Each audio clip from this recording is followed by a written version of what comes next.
কতক্ষণ যে কেটে গেছে জানি না। চোখটা খুলে দেখি একজন লোক আমার দিকে অবাক হয়ে তাকিয়ে আছে। উনি বললেন, কি হয়েছে বাবু, এভাবে মাঝ রাস্তায় পড়ে আছেন কেন? আমি ঘড়িতে সময় দেখলাম 3:30 বাজে। আমি বললাম, আপনি কে? উনি বললেন, আমি রমেন, এই গাঁয়ে থাকি। আসলে প্রথম ট্রেনখানা ধরবো তো, তাই এখানে এসে দেখি আপনি এই অবস্থায় এভাবে পড়ে আছেন। সব বললাম ওনাকে।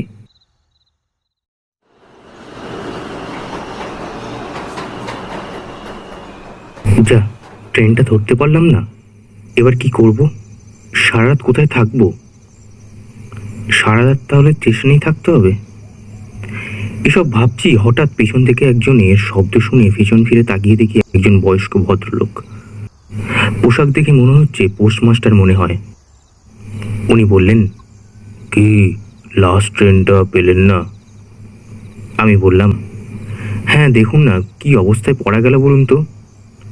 কি করব বুঝতে পারছি না। আচ্ছা, আপনি কি এখানকার পোস্টমাস্টার?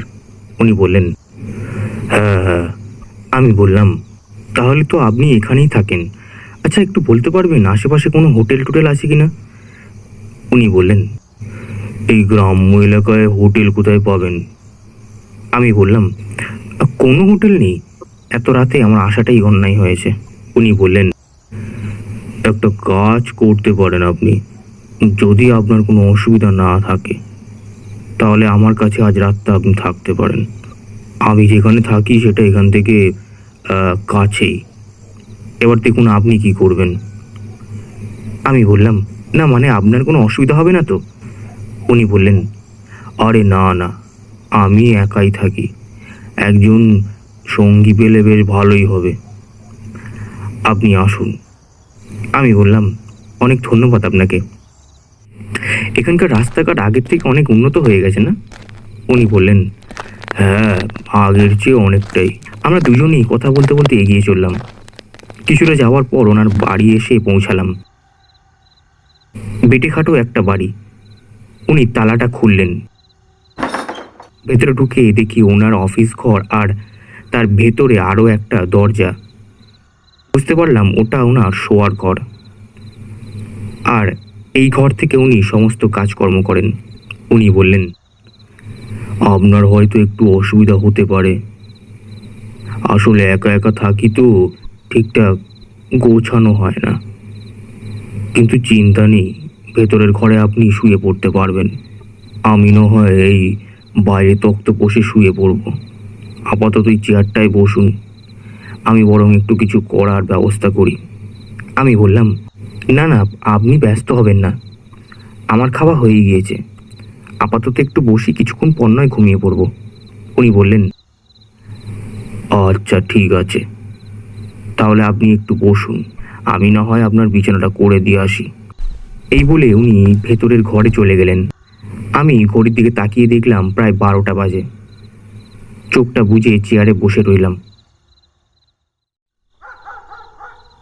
হঠাৎ একটা কুকুরের চিৎকারে আমার চোখটা খুলল। ঘড়িতে দেখলাম 1টা বাজে। বাবা, 1 ঘন্টা কখন যে কেটে গেল বুঝতেই পারলাম না। কিন্তু সেই পোস্টমাস্টার গেল কই?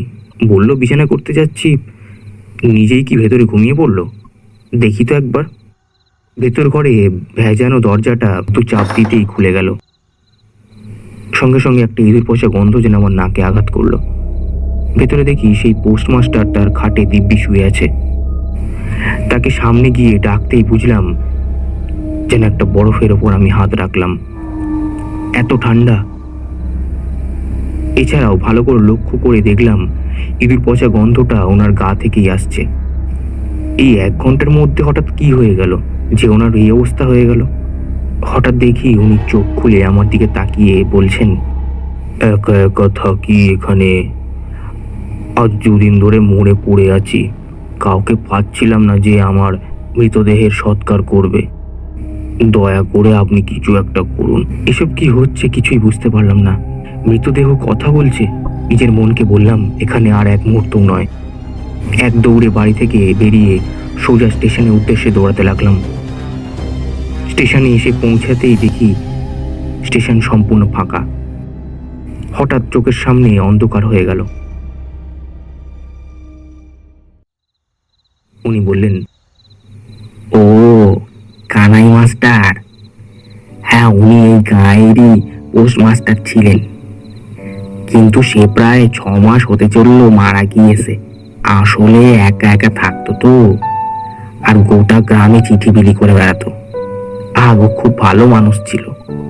যেহেতু একা একা থাকতো, মারা যাওয়ার 2 দিন পর ঘর থেকে গন্ধ বেরোতে সব গাঁয়ের ছেলে ছোকরারা মিলে সৎকার করলো। আসলে নিজের লোক টোক বলে তো কেউ ছিল না, তাই আর সাধ্য টাধ্য করা হয় নাই।